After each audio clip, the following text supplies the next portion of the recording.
Welcome to our tutorial on how to add your country on Snapchat. Follow these steps to update your location information. To get started, open Snapchat on your Android device. Launch the app to access your account settings.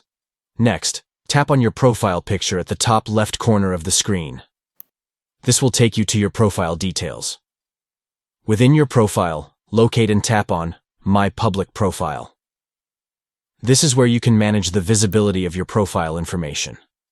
Now, tap on the pencil icon at the top of the screen. This will enable you to edit your profile details.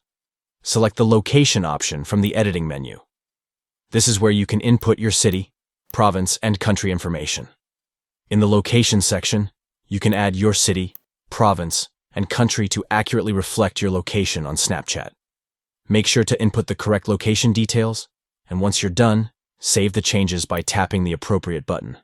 Updating your country information on Snapchat helps enhance your profile and allows your friends and followers to know more about your whereabouts. By following these simple steps, you can ensure that your Snapchat profile showcases the correct location information. Customize your profile to better connect with your contacts and share your location details accurately.